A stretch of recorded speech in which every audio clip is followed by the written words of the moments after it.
Hello, Nicola. Thanks so much Hey for Lee. joining me today for this Life and Breath podcast about patient conversations.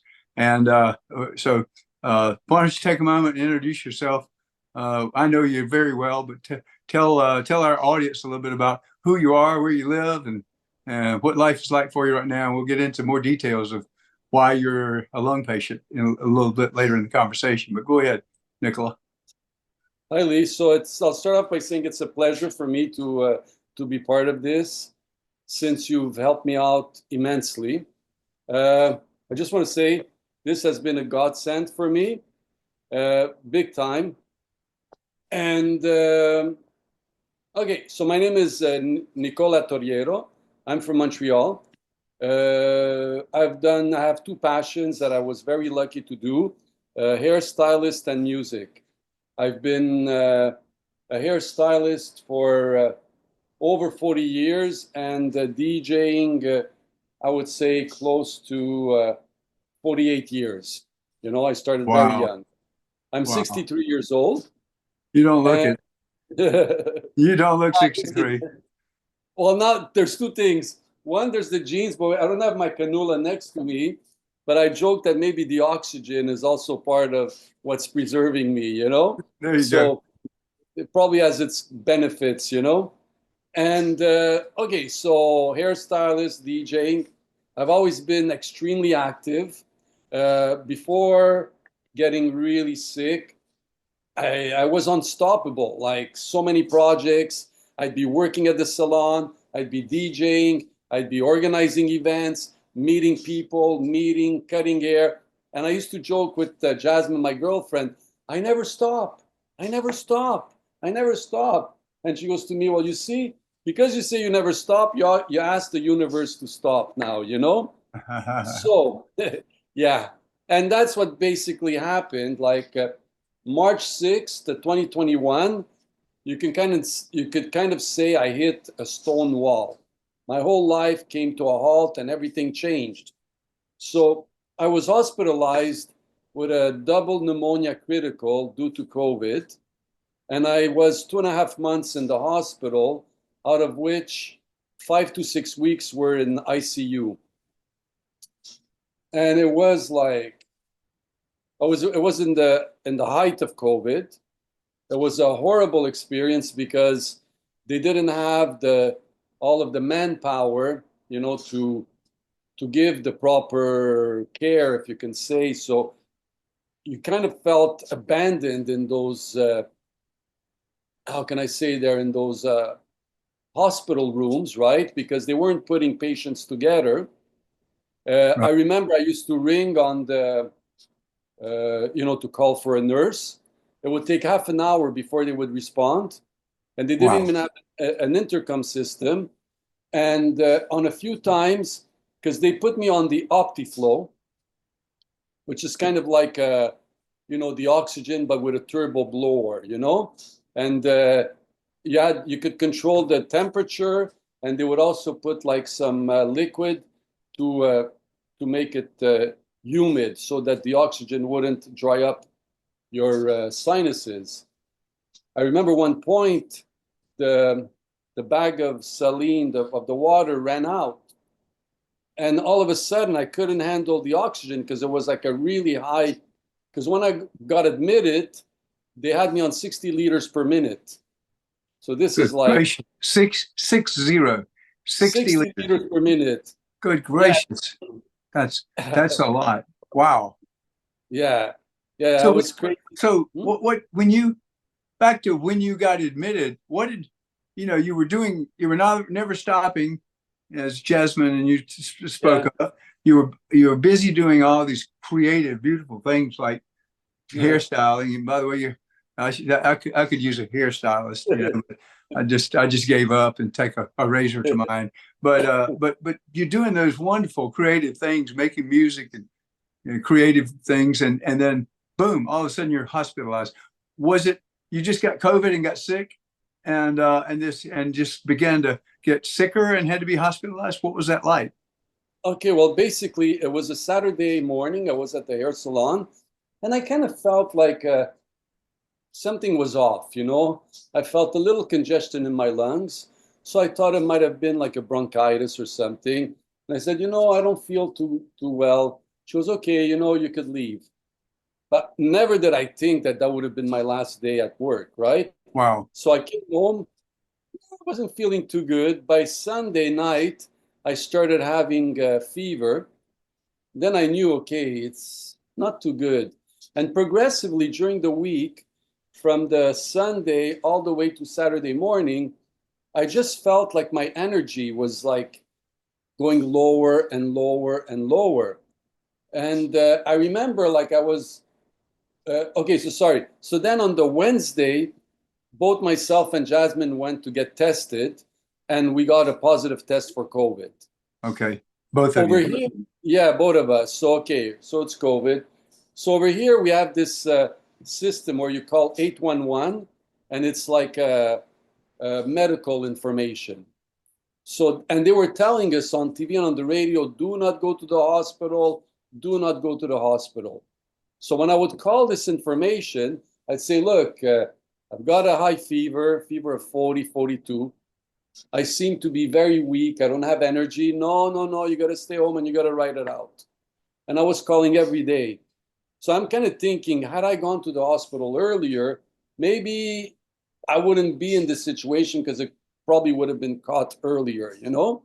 So what I Mhm. was doing in the house, I'd be on my couch, and then all the tasks will accumulate because just the idea of getting up to go bring a cup was like kind of like working overtime. I didn't have the energy to do it. So something was Mm. happening, but I didn't know what. And the Friday, the night before I went to the hospital, I went to bed and I had a glass of water that I spilled on the floor.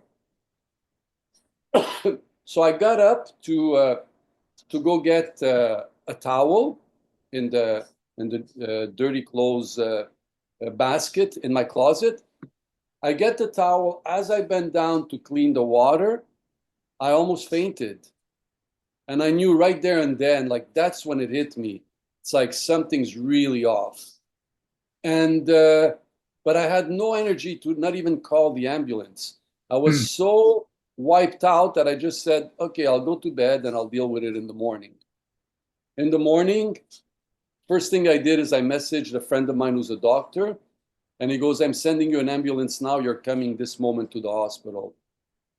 Mm. Apparently, when the ambulance came, my saturation was at 41.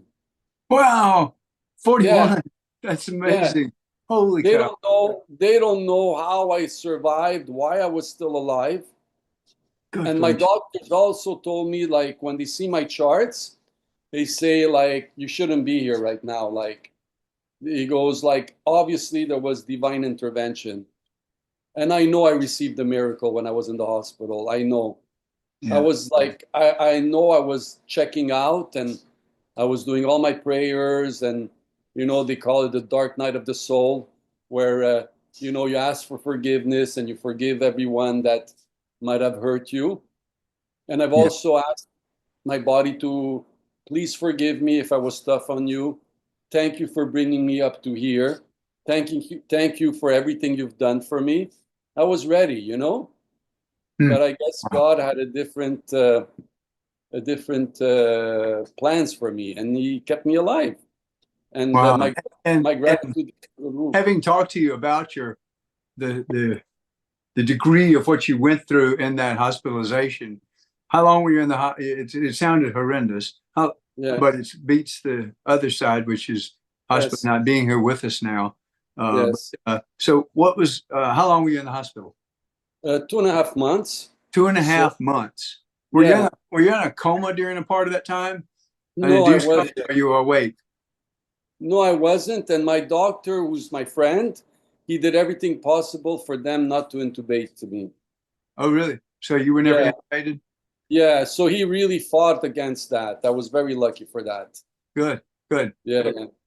I was Having very friends in high lucky. places helps there. They have a doctor that Yeah. understands that system and knows what normally happens. That's terrific. So 2.5 months in the hospital. What was that like? Well, like I said, it was very, because the thing is, well, a few different things. They didn't have enough nurses, enough staff to deal with all the patients coming in with COVID. They had to go and recruit nurses that went into that were on pension, that stopped working, and they asked them to come back to work. But even with that, there wasn't enough of them. So you kind of were felt like you were basically on your own. Once in a while, you'd see a doctor come in. Every week, it would be a new doctor that had to start. They would read, your files. Sometimes they would change the protocol, but so you didn't feel that sense of continuity, because Mhm. while I was there, I might have changed easily 4 or 5 doctors. Wow. Huh. And being in ICU for about 5 weeks, where you're alone in your bed and there's just one big glass wall, it kind of felt like being in an aquarium, Nobody could come and see you. Twice, Jasmine, my girlfriend, came, but she had to wear this whole get up with gloves and, like a jacket, a visor, you know, Hmm. and uh, and that, I think that was the toughest part. The toughest part was being alone all that time, and uh, and I think the protocol and the medication was like steroids, cortisone, that were part of the medication, and so you're basically wired and awake most of the time, and then you Hmm. start hallucinating because you don't have any proper sleep, and you're alone most of the time. No one to give you support, nothing to, like nothing to distract you. So that was really tough. Wow. Yeah, that was really, really That's tough. especially, it seems like to me, especially so for a person like you who was so connected. I mean, when I had hair and had someone cut my hair, Mm. there was always great conversations between the person Yeah, who did that and me. I really enjoy it, and people in that profession tend to be great conversationalists. And so you yeah, had that, plus you were connected through your DJing community, and to go from all of that, surrounded by people and loved ones, and to go to that sterile environment of seeing only people with masks and no consistent doctors and living in that type of environment is so unhealthy. It's yes, just, but that's there are medical protocols that have to be followed, but it's it's something that has to be examined, I think, in the medical profession is that type of intervention and the limiting of exposure of to people that had to be horrendous, really, for a guy like you who's just normally so well connected to the world around you. So, what point? How was it when you were able to be released from the hospital? Did you go straight home, or did you go into a rehab center, or what got you out of the hospital, basically?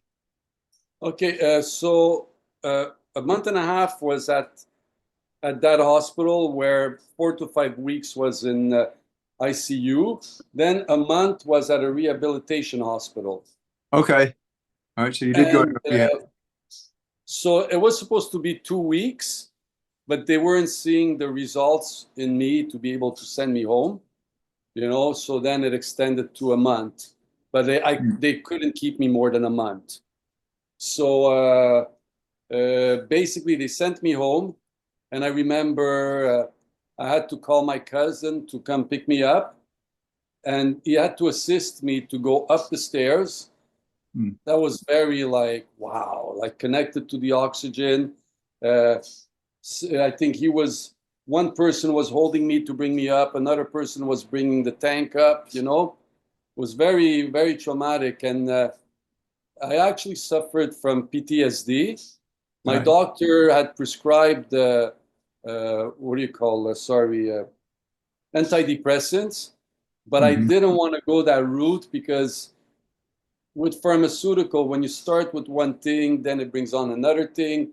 Now I know, Yeah. everybody has different opinions on that, but that was a route I didn't want to Yeah. I get think stuck in, yeah, And I agree, and that's making our own decisions on things like that, and not just obligatorily or obediently taking whatever people prescribe to us. We need to make our own healthcare decisions with us and our loved ones. And I think that's a smart thing. I've chosen that route many times because I've seen what a compounding stack of pills have done to folks. Exactly. Especially when we're dealing with mental issues like PTSD. And I'm sure you were traumatized having been through all that. So you're now in a rehab center. You're struggling, and then you go home. When they were carrying you up those stairs in your home, how many? You had an oxygen tank, I take it, and how many liters of oxygen were you on when you got home? When I came home, I think at first, if I remember well, I was on 5 liters per minute. Okay. All right. So you stepped down a good bit from where you were. Yes.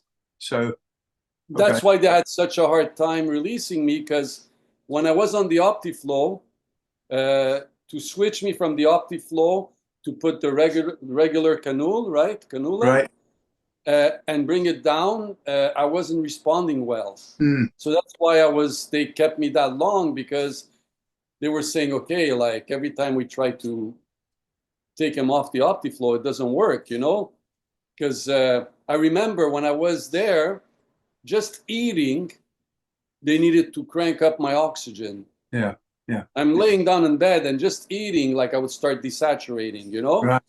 So that's why it took a long time, because they weren't being successful in weaning me off the high volume of oxygen, What do they classify the results of that COVID and the pneumonia and all that problem and what it has done to your lungs? Is that classified for you as pulmonary fibrosis, or is it? What do they say about that? Well, to tell you the truth, they didn't tell me anything. Right. Okay. So they just sent me home. Yeah. They didn't tell me anything. My doctor, the one that's my friend, he goes, when you go to, because the rehabilitation center was called Mount Sinai. He goes, well, when you go to Mount Sinai, you might ask them about pulmonary fibrosis. Right. So that's what he told me. Ask them about that. But they never give me, sorry if I'm searching my word, a diagnosis of that, right? Yeah. And then there was a pneumologist, the first pneumologist I dealt with. He came and see me the day that I was released from the hospital. He goes, okay, so I'm so-and-so, I'm going to do your follow-ups. And the first time I went and see him, he suggested a lung transplant. So again, like, I asked the question, so how does this work? If the lung catches, what's the expectancy, if it doesn't catch? And then when he told me about, like having to take about 14 pills a day because your immune system is basically weakened, and you can catch all kinds of infections, I go, do I want that kind of a life, So for me, when that was offered, I said, that's not for me, Again, it depends on everybody's choice, where you're at in life, and what it is you want to survive for. But that for me wasn't an option, like I kind of felt, no, I don't want to go for this. So yes, I came home, and basically I couldn't walk more than 3-4 feet without having to sit down and recuperate, to then get up and walk again another 3-4 feet. I was always plugged into the concentrator. I could basically do nothing for myself, Luckily, because the apartment I live in is in a duplex. My mom lives in the first floor. I'm on the second floor. And there's my girlfriend. So if it wasn't for my girlfriend and my mom, I wouldn't have made it this far. I've been very lucky to have like a lot of support. A lot of friends would call me to see how I was doing, Right. Because I couldn't do anything. I couldn't cook. I couldn't clean the house. I mean, the only thing I managed to do for myself is go to the washroom. apart from that, like I was dependent 100% on everything. Wow. Wow. Yeah. So you and I met almost 2 years ago, I guess it was, where Yes. when you were beginning to you seemed to be had recovered to a good place by Yeah. then, but were really focused on getting back to what you love to do, like hairstyling and DJing and things like. But you haven't started that stuff yet. So I've watched Yes. you go through this journey together. For those who don't know, you and I both are in a pulmonary fibrosis support group. We're part of what's called Pulmonary Success Circles, which is a volunteer-led organization that we have about 80 people who meet in small groups once a month, once a week on Zoom calls like this, and we'll have 8 to 10 people in a small group, and we talk to each other about what's going on in our lives. We don't sit around and complain and say, "Oh, this is how bad I feel today." I mean, we'll share those things, but we're really, as a group, we're focused on supporting each other and sharing our own experience and strength and hope that we have. And so we're very positively focused groups. We try to be, and it's a great place for us to unfold and grow. And I guess that's where you and I we connected in pretty quickly to got you into a group of us, and our group is like a family. We meet Yes. we meet every week and have for a couple of years now almost. And we know each other. We know each other's spouses, and we're all over the world. We've had people from Spain. You're in Montreal. We're all over the U.S. Person from Algeria, so we're all around. But it's great to walk through those journeys together. I mean, I feel like I know you. You and I have never seen each other physically, but I feel like I know you like a brother now, and Yeah. so it's been a blessing to walk down those roads with you. What's been the key that's helped you? I mean, share a little bit about what life is like now, because we've seen that you went through hell and back, and now I mean I'm amazed by the things you're posting recordings of big events that you're hosting as a DJ. You're back to looking at going back into hairstyling. You're extremely active. You've got great friends. Your life is good, and invariably you're sharing bits of wisdom that you've learned along this journey with our group. And we always enjoy whenever you talk, people stop and listen carefully to what you've got to say, because you've got good words to share. But what's been the key to how you've gotten back to this level of health and stamina, and the ability to go out and carry your oxygen tank without being embarrassed by it, and tell us more about that recovery process, how it's worked for you. Okay. Well, so basically at first, this is even before I joined the group, right? So I'm lucky, like, my girlfriend Jasmine, she's the ultimate coach. And she just kept on pushing me and pushing me. And I think it's key to either if someone can give you that push, but if you don't have that, you need to push yourself. It's really important, because with the situation of pulmonary fibrosis, it's kind of use it or lose it. If you just stay sitting around, it's just going to get worse and worse, True. Say that again. Say that again. If you stay sitting around, it's just going to get worse and worse. And it really works with the universal law, use it or lose it. Like, I strongly believe if we still have a purpose, if we still have something to contribute in other people's lives, like, okay, in my case, let's say I'm playing music, I've become with a few friends consiglieri, like in The Godfather, the person you go for counseling. So they call me up, and then I kind of give them my words of wisdom, and I try to help them navigate their challenges. And I love to be there for my friends, for close ones. But so what I'm trying to get at is, if you're still contributing, if you still want to be here, if you want to do the work, then the universe is going to work with you. But if you just sit down on your couch and let go, well, you're telling the universe, you know what, I don't have a place here anymore. The body starts abandoning, and then you're on your way out, so you need to fight it. I think it's very important. Myself, So I've had my girlfriend that really pushed me. Then I'm saying, okay, I'm going to get out of this. I'm going to get out of this. I want to do. I was religiously walking 3-4 times a day, but I still had the old parameters, like when I used to go to the gym before getting sick, where you would see changes in a month or 2 months. You would see yourself gaining muscle mass. You would see yourself picking up more weights. But in this situation, the slope is very slow. You don't see the results right away. So it's important not to get disappointed, because I kind of got discouraged. I say, okay, it's 3 months, 6 months, I'm going to get there. 6 months later, I wasn't where I was projecting to be. And then that kind of discouraged me, and I started like slacking off. But then I noticed that my numbers were going down. And that's where I realized it's not a luxury. I need to do this. If I want to keep my saturation up, if I want to keep getting fit, I need to know it takes time, but I'm going to get there, you know?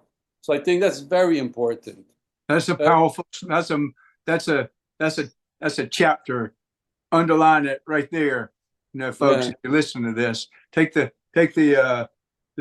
transcript of this and underline those words that Nicola just said, because it's very powerful what you said. So true, so true. To not be discouraged, or if you do get discouraged, remember it's a slow climb out. And I went through that myself. It's written about in the book, and then talk about it often. It's a long, slow journey back, but yours has paid off. You're seeing the results now, aren't you? Yes, I am. Like when I'm at rest, I don't need my cannula, the oxygen. Right, But obviously, if I go for a walk or if I'm doing exercise, I need it, you know?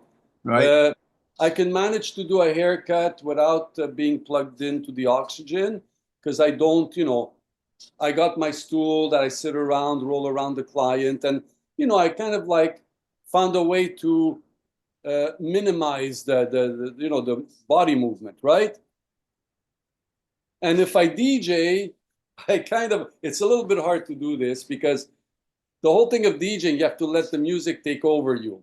And when the music takes over you, like you just become one. So you want to move. So I try to minimize the dancing part, the moving part. This way I don't need to use the oxygen while I'm DJing, you know? And but it works out, you know? And though recently I surpassed a hump that took a long time for me to surpass this.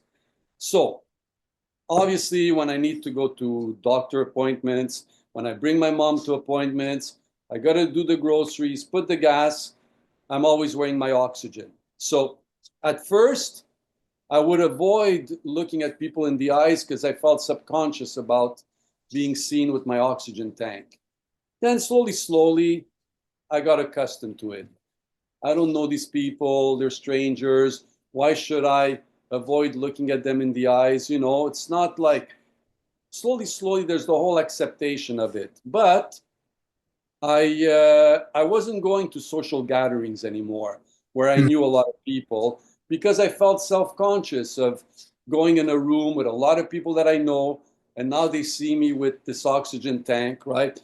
I know it's pride, it's ego, it's maybe the idea of showing a weakness. But then I realized something, like this is like about a few months ago. I have nothing to be ashamed of, you know? It's like I survived. I was given a miracle, you know? I don't want to be seen like a hero. I don't want to be seen, I just want to be seen like myself. And long story short, there was a duo, DJs that I wanted to see that I really liked a lot. This is like about a month ago. And I said, you know what? I'm going to buy tickets for me and my girlfriend. We showed up at the door. The guest list person, she's the host, was so happy to see me. She escorted me all the way up through the security to make sure that, okay, he's all right, because I had the oxygen tank, and it's not something that they're used to. Then she took me by the hand. There must have been over 1,000 people, brought me across the room, upstairs on the mezzanine where the light man was. And I felt so overwhelmed emotionally of how I was taken care Beautiful. of, you know? Wow. It was amazing. It's like, but it just like everything clicked in. It's like, they're not going to see the oxygen tank. If people want to see you, they'll be happy to see you. They don't care about that, you Right. know? And that unblocked everything else. From that day on, things started unfolding, you know? So it's kind of like the other thing well, there's two other things connected to this. So what followed with this was the idea, okay, so before I got sick, I was all over the place, right? Here, there, everywhere, doing so much. Then I said, could it be that there's also good behind why this happened to me? Could it be that it's there to teach me something? Could it be that if I allow myself to accept this, there's probably a better life for me after, which couldn't have happened before this? So, and there actually is. So I'll explain in two ways. So the fact of having that understanding, it really like, I don't know, I started seeing the gifts even more. Now there's the fact of you going to the gym with your oxygen tank. And I said, you know what? It's time for me to go to the gym too. And I went, I signed up at the gym. This morning I had my first consultation. Wednesday, I'm going to have my first program. And I'm in, you know? So, and I'm so happy that I decided to start this step. So you're taking your oxygen tank and you're venturing forth into the gym with a cannula on. Yes. Yeah, I do it every day. And it was hard to do at first. But I go to a gym where all these healthy, young, athletic-looking people are all working out hard. I'm the guy that walks in. I've got an oxygen tank on my back, and it's okay. You know, people don't make a big deal out of it and say, "Oh, I applaud you for doing this." You know, it's not. No, I'm over there working out just like they are. It's like some people wear glasses. I wear oxygen. That's it. And you know what? And I went in this morning, and I felt like I didn't even have it. You know, right? Like it really like. Beautiful. I didn't feel self-conscious, like I'm there to improve my health. I know that for us with this, like, you know, this challenge, it's important. The more muscle mass you have, the better your body does the oxygenation. The less muscle mass you have, the more difficult it is. So again, it's important to work on your body. It's important to ensure that you have as much as you can build up your muscle mass, so your body you'll be able to need less oxygen because you're building the muscle mass. I mean, it's all these little things that you need to do for it to work well, you know? And to go back to the other thing of like, so this happened to me. So this happening to me and finding myself at home, not able to go to work, and it's a bit like being under house arrest, right? Every day you wake up under the same four walls and you got to figure out like, you know, how do I deal with this? How do I accept this? But then I started noticing or appreciating things more. So first off, gratitude. Gratitude, I thought I had it before getting sick, but now I would say it's really through the roof. Every meal I have, you know, being lucky to have such amazing support. My mom, my girlfriend. I have four roommates, four cats, you know, two are mine and two are my girlfriend's. And wow, like they've been my buddies during this whole time. And so, for instance, like if one of them happens to come, I look into his eyes, I thank him. Thank you for being here, you know? Thank you for the attention you give me. Like, the connection is even stronger. So it's not like, for instance, if you're on that day-to-day life where you're rushing, you see your cat, your dog, you give them a little pet, right? Okay, I got to feed him, got to bring him to that walk. Now I got to go. But there's a different state of being from just giving that minimal care to totally connecting, totally having the appreciation, totally having the gratitude for this other spiritual being that's sharing his life with you, you know? Because that's the situation. You're living with them, you know? And so I would say the value of life has become so much more important for me. The value of every little thing that that that I have that comes into my life. I appreciate it so much more, and don't, how can I say, and I don't take it for granted for just being Yeah. there. You know? You've life forced this thing forced you to slow down enough to see what's all around you. Yeah, That's the thing that we all get out of it when we meet every Friday morning at our group on Zoom calls. Is typically you've got some bit of wisdom where you've kind of awakened again to something new in your life, and you're seeing something that we've seen before for the first time again. And that's the beauty of these kinds of experiences, that allows us to share that then with the world, with those around us. yeah. Deepen our relationships, even with our pets. Nemo's over on the sofa sleeping now, but in fact, you Oh can no, probably see him. Uh, well, they give us so much support, Lee. Like, if I can share one more thing about that. sure.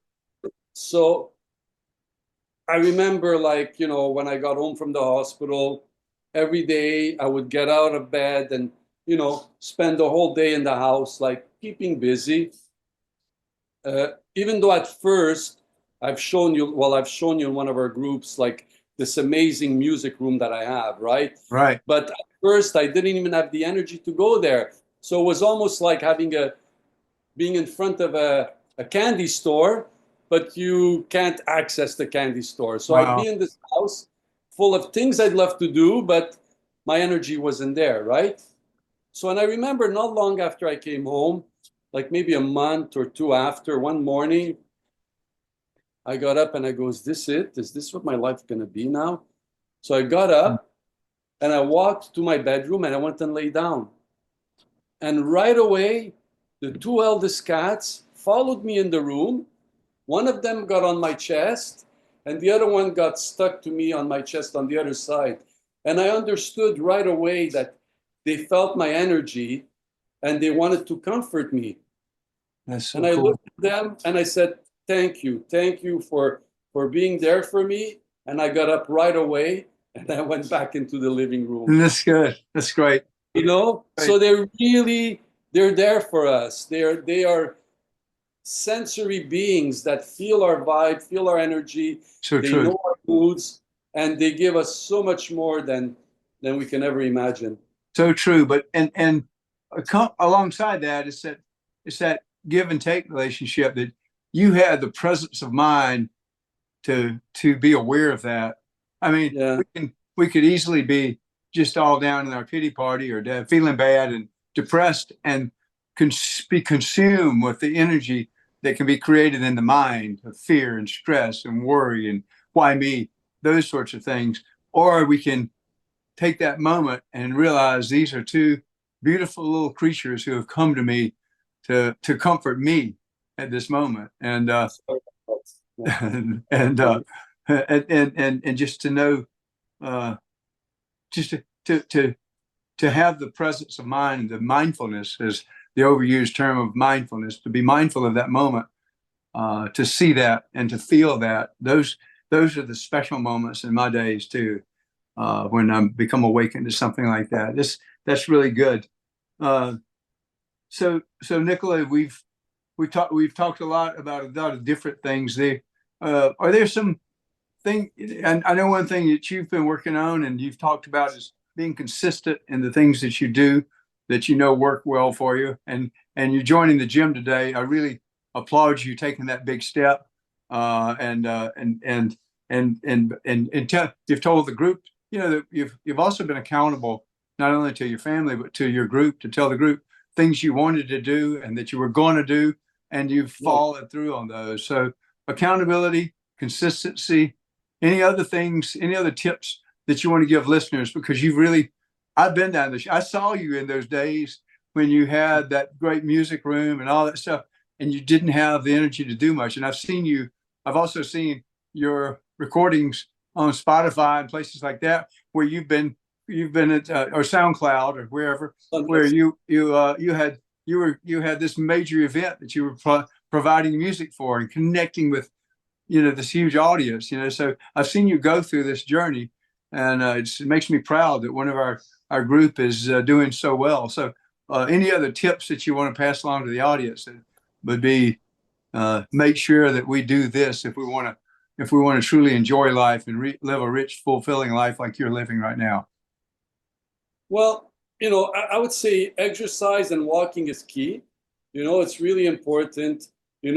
Also, do your research on other alternative or supplements that really help you, like regenerate, and that basically helps keeping you strong, right?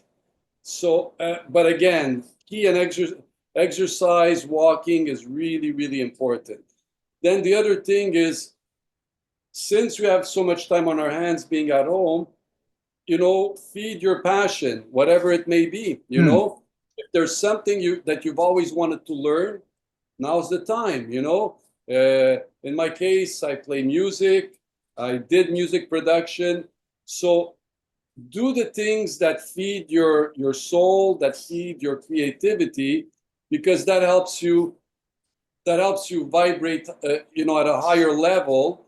And when you vibrate at a higher level, well, your body is gonna heal better, because it's all about energy. It's really all about energy.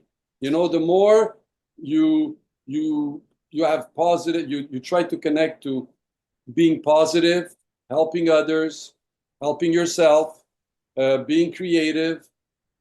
All of that works together, So I think it's important, really to use this extra time we have on our hand and find a way to, feed your soul, feed your creativity, be there for others, and again, it goes back to use it or lose it. Will we be contributing, or are we going to just be someone sitting on a couch waiting to die? Yeah. And I choose the other. Yeah, you clearly do. Yeah. It's made me realize as you're doing this, I've never imagined myself as a podcaster, but Yeah. I have some time on my hands, so why not interview my good friends and talk to them about how we're surviving in spite of a disease that many people think you got to get a lung transplant or you're going to die from it pretty soon, and we're living full and active lives and continuing to become stronger. So you're a great testimony for how. The other thing that struck me as you were saying that is about that energy. We also heal the world around us with that. Yes. When we carry that kind of energy, we come into a room or we come into the presence of people, and they feel that. Our animals feel it, and we feel that we help to heal the world, the universe. So it's a beautiful thing. We connect well on that kind of discussions, Nicola. We've probably got lots of things, and in fact, we should plan on doing a second segment at some point in the future on, as you continue your journey at the gym, and we can talk maybe at that time a little bit about some of the positive things that I've seen from Canadian healthcare. We're kind of out of time today on that, and it's really, we focused on the good stuff of today. I've seen some good things coming out of Canadian healthcare and how you get great follow-up treatment, that sort of thing. And I think the U.S. and Canada can both learn from each other in some of these things as we all seek to repair and renovate and improve our healthcare system to match the current technology times that we live in. The times that allow you in Montreal and me here in South Carolina to connect across this distance and share this moment. And so we thank everybody who's listening to this podcast for joining in and listening. And we'll have some links in the show, in the descriptions below.